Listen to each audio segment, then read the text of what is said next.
17장부터 19장까지에서는 이제 하나님의 심판이 그럼 어떻게 이루어지는가? 아까 처음에 15장에서 불에 던질 땔감이라고 했었을 때는 하나님이 심판하신다. 그 다음에 음녀 이스라엘에서는 왜 그들이 그렇게 심판을 받아 마땅한가? 그들의 죄가 나오고, 그 다음에 아까 17장부터 19장에서 뭐가 나온다고 그랬어요? 야훼의 심판은 하나님 이제 어떻게 심판하시는지 이제 구체적인 심판의 그 역사가 설명이 되어집니다. 이 심판의 역사를 이해하기 위해서는 조금 다시 한번 그 당시 그 시대적인 상황을 조금 이제 보실 필요가 있어요. 시대적인 상황. 우리가 첫 시간에 우리가 했던 건데 아마 지금 이제 2주, 3주째 되니까 또 많이 또 잊어버리셨을 것 같아서 다시 한번 친절한 용섭 씨가 설명을 좀 해드리겠습니다. 자, 설명을 해드리는데 에스겔서의 역사적 배경인데 앞에 건 이제 거두절을 빼고 중요한 이제 에스겔 시대에 꼭 필요한 거. 자, 예레미야가 이제 사역하던 시기에 바로 609년에 저 애굽이 이제 아수르를 지원하기 위해서 이제 올라갑니다. 그런데 그 당시에 굉장히 아주 선한 왕이었던 요시야가 잘못 판단해가지고 이 애굽을 막아섰어요. 저 아수르는 우리의 그 원수인데 그 아수르를 도와주러 가고 그 당시에 이제 바벨론이 이제 신흥 강국으로 등장을 하니까 야 차라리 아수르가 없어지고 아수르는 우리 북이스라엘을 멸망시킨 원수인데 그 아수르를 도우러 간다고? 애굽하고 서로 이제 정치적인 입장이 다른 거예요. 그러니까 요시야가 막아섰다가 609년에 죽습니다. 죽고 나서 이제 그 전쟁에서 전사하고 그 아들 여호아스가 왕이 되었어요. 근데 여호아스가 왕이 되었는데 3개월 만에 애굽이 또 들어와서 이제 내정 간섭을 하는 거예요. 그래서 여호아스를 끌어내리고 그 형인데 여호야김을 왕으로 세워요. 왕으로 이제 요시야의 큰 아들로 보여집니다.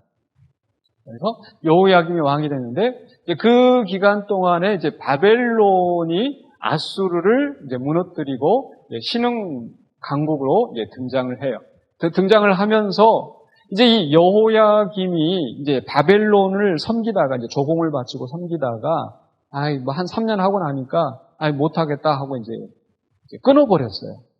끊어버렸더니 바벨론 왕이 605년에 느부갓네살이 이제 예루살렘에 쳐들어와서 그리고 이제 포로로 잡아가는 거예요.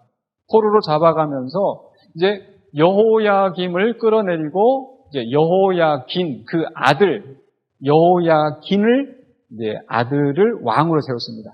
요건 기억하셔야 돼요. 여호야긴.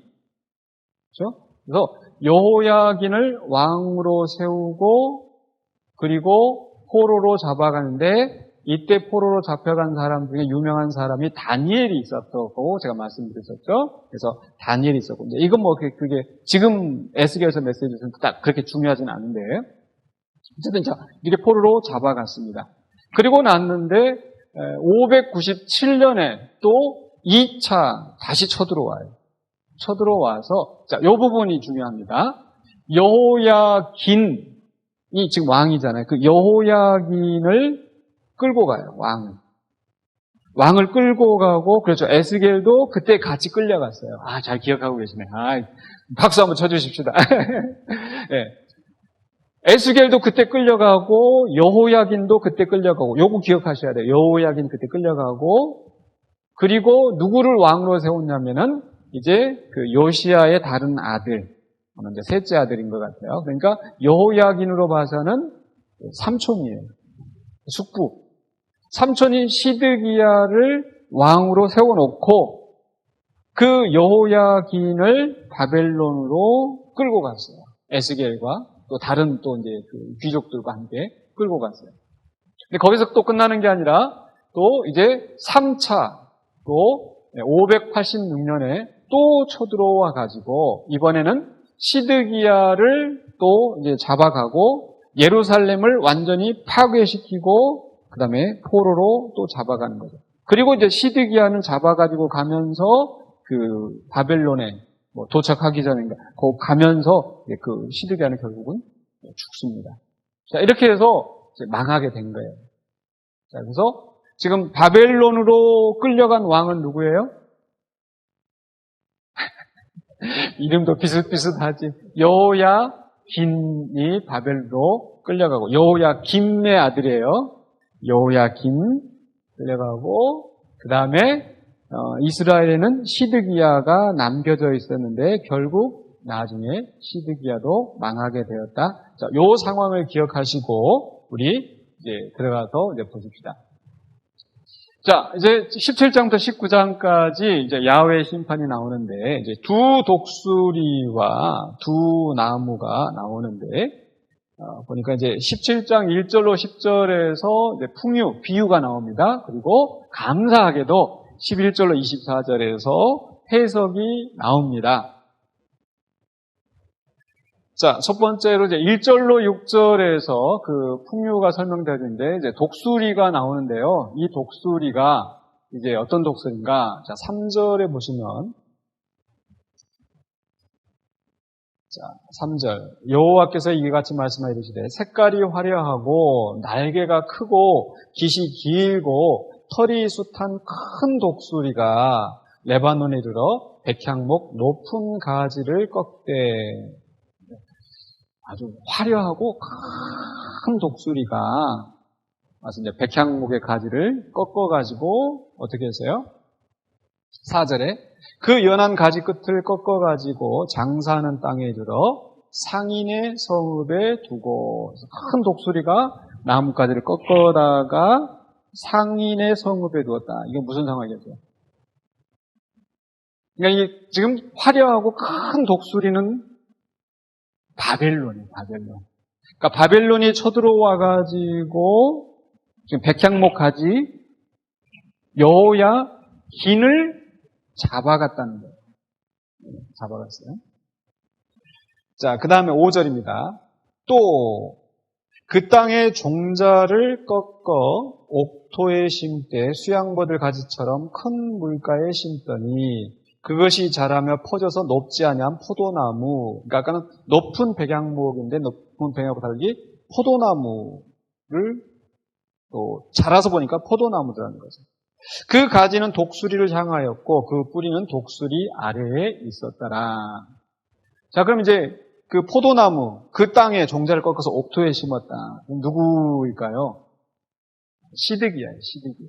그 땅에 남아있는 큰 독수리가 이제 바벨론이 쳐들어와서 여호야긴은 잡아가고 시드기야는 그 땅에다가 이제 그대로 남겨두고, 그 시드기야가 가지가 독수리를 향하고 뿌리는 독수리 아래에 있었다라는 말은 뭐예요? 여전히 바벨론의 관할 아래 두었다라는 거죠. 자, 그런데 그 다음 장면입니다. 자, 7절로 10절에서 보시면, 자, 7절에서 또 날개가 크고 털이 많은 큰 독수리가 하나가 있는데, 저도 이거 보면서, 야, 이게 뭐가 다르지? 독수리가 막 두 마리가 나오는데 별로 이렇게 구분이 잘 안 가는 거예요. 독수리가 이제 나오는데 구분이 잘 안 가가지고 보니까 그 두 번째 독수리가 뭐냐면요. 자, 둘째 독수리는 날개가 크고 털이 많은 큰 독수리. 제가 차이점을 보니까 약간 화려하고 날개가 크고 깃이 길고, 그러니까 보니까 화려하다는 말이 빠져 있더라고요. 두 번째 독수리. 두 번째 독수리는 뭐냐면 애굽이에요.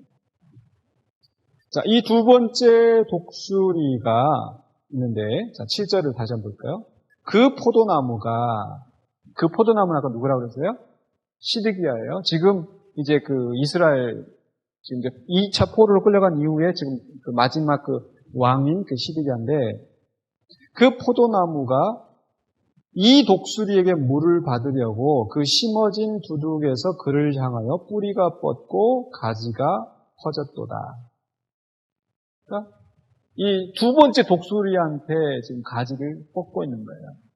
무슨 상황인지 아시겠어요? 지금 바벨론 쳐들어와서 지금 이제 자꾸 이렇게 뺏어가고 이러니까 지금 시드기야 입장에서는 야, 이렇게 가만히 있다가는 당할 수밖에 없겠다. 그래서 애굽에다가 비밀리에 지금 이제 도움 요청을 하는 거예요. 자, 그래서 이제 7절로 8절에는 제가 이제 설명하기를, 자, 둘째 독수리에게 가서 이제 구해야 한다, 애굽. 자, 그러면 이제 그 상황을 보고 9절로 10절에서는 어떻게 하겠어요? 그 첫 번째 독수리가 9절에, 자, 너는 이르기를 주 여호와의 말씀에 그 나무가 능히 번성하겠느냐? 이 독수리가 어찌 그 뿌리를 빼고 열매를 따며 그 나무가 시들지 아니하게 했으며 그 연한 잎사귀가 마르게 하지 아니하겠느냐? 많은 백성이나 강한 팔이 아니라도 그 뿌리를 뽑으리다. 그러니까 지금 그 두 번째 독수리한테 이렇게 뿌리를 뻗어가지고 잘 자랄 수 있겠냐? 첫 번째 독수리가 가만 두고 보지 않고 쳐들어와서 다 결국은 망하게 할 것이다 라고 합니다. 결국 잘못 선택한 거죠. 줄 잘못 선 거죠. 시드기야가 결국. 자, 그러면서 이제 11절로 21절에서 바로 이제 이에 대한 해석이 나오는 거예요. 자, 11절로 15절에서는 시드기야가 나옵니다. 자, 그래서 17장 12절에 바빌론 왕이 예루살렘에 들어 왕과 고관을 사로잡아 바빌론 자기를 끌어가고 13절 그 왕족 중에서 하나를 택하여 언약을 세우고 그에게 맹세하고 또 그 땅에 능한 자들을 옮겨갔나니, 그렇죠? 시드기야를 이제 뽑아가지고 왕으로 세웠단 말이에요. 그런데 자 14절 이는 나라를 낮추어 스스로 서지 못하고 그 언약을 지켜야 능히 서게 하려 하였음이거늘. 그래서 이 바벨론의 관리 아래 바벨론의 속국으로 남겨두었는데 15절 그가 사절을 애굽에 보내 말과 군대를 구함으로 바벨론 왕을 배반하였으니 형통하겠느냐? 이런 일을 행한 자가 피하겠느냐? 언약을 배반하고야 피하겠느냐? 그러니까 바벨론 왕과의 언약을, 그러니까 바벨론 왕이 기껏 시드기야를 왕으로 세워놨는데 그 시드기야가 애굽에다가 도움을 청하니까 바벨론 왕이 와서 치지 않겠느냐? 당연히 그 얘기를 하는 더 중요한 의미가 있어요. 그 뭐냐면은 바로 그 다음에 결국 뭐예요? 19절로 21절에서는 그러므로 주 여호와의 말씀이라 내가 나의 삶을 두고 맹세하노니 그가 내 맹세를 업신여기고 내 언약을 배반하였은즉 내가 그 죄를 그 머리에 돌리되. 그러니까 이렇게 비유적으로 생각하시면 돼요. 바벨론 왕과 언약을 맺었을 때 그 언약을 깨트렸을 때 바벨론 왕이 치는 게 당연하잖아요. 그렇다면 하나님께서 너희가 나와 맺은 언약을 어겼는데 내가 너희를 치는 것이 당연하지 않겠느냐. 또 하나님이 심판하시는 것을 말씀하시는 거죠. 그래서 이제 하나님께서 그들을 심판하시는데 21절의 마지막에서 보면 이렇게 돼 있어요. 나 여호와가 이것을 말한 줄 너희가 알리라. 자, 그리고 그러니까 나 여호와가 이것을 말한 줄 너희가 알리라. 이렇게 말씀하신 이유는 뭐냐면 지금 바벨론이 와서 또 막 애굽이 이렇고 바벨론이 와서 이렇게 하는데 그 모든 역사를 결국 말하고 말씀하신 대로 이루게 하시는 분이 바로 하나님이시라는 거죠. 온 세상의 주권을 가지신 분이 하나님이시라는 거. 자, 그러면서 이제 22절로 24절에서는요, 이제 중요한 말씀 또 나오는데, 바로 예루살렘의 회복과 새 왕이 나오는데요. 자, 22절, 23절에서 높은 산에 심겨진 백향목이 나옵니다. 자, 22절. 주 여호와께서 이같이 말씀하시되 내가 백향목 꼭대기에서 높은 가지를 꺾어다가 심으리다. 내가 그 높은 새 가지 끝에서 연한 가지를 꺾어 높고 우뚝 솟은 산에 심되 이스라엘 높은 산에 심으리니. 하나님께서 백향목 가지를 꺾어다가 이스라엘 높은 산에 심으신다는 거죠. 아까는 처음에 시작할 때 큰 독수리, 화려한 큰 독수리가 백향목 가지를 꺾어다가 상인들의 성읍에 심었다고 그러는데 바로 바벨론 왕이 쳐들어와서 여호야긴을 잡아간 거잖아요. 근데 지금 하나님 말씀하시는 길을 다시 그걸 꺾어서 이스라엘에다가 심겼다. 자, 이스라엘에 심으셔서 어떻게 돼요? 23절에 각종 새가 그 아래 깃들이며 그 가지 그늘에 살리라. 들의 모든 나무가 나 여호와는 높은 나무를 낮추고 낮은 나무를 높이며 푸른 나무를 말리고 마른 나무를 무성하게 하는 줄 알리라. 나 여호와는 말하고 이루느니라 하라. 지금 이 말씀을 하신 이유가 뭐겠어요? 그러니까 하나님께서 이제 온 세상이 이제 그 하나님이 새로 심은 그 백향목 가지, 그 가지에 모든 나무와 새들이 깃들이고, 그 다음에 온 세상이 하나님이 누구신지를 알게 된다는 거죠. 여기서 예수님이 보이십니까? 보이세요? 하나님께서 이제 새 왕을 세우신다는 거예요. 그래서 이 아까 그 백향목 가지가 옮겨졌었는데 그 옮겨진 가지 끝에서 다시 새 가지를, 연한 가지를 꺾어다가 이스라엘에 심겠다고 하시는 것은 바로 이제 그 여호야긴의 계속 후손 가운데서 새 메시아를 세우셔서 새 나라가 회복되게 하신다는 거죠. 아멘. 네. 자, 그래서 이제 백향목과 포도나무, 또 화려하고 큰 독수리, 그냥 독수리, 이런 그 비유들을 좀 이제 구분해서 이제 보셔야 내용을 이해하실 수 있습니다. 그리고 이 내용 속에서 바로 이 또 어떤 그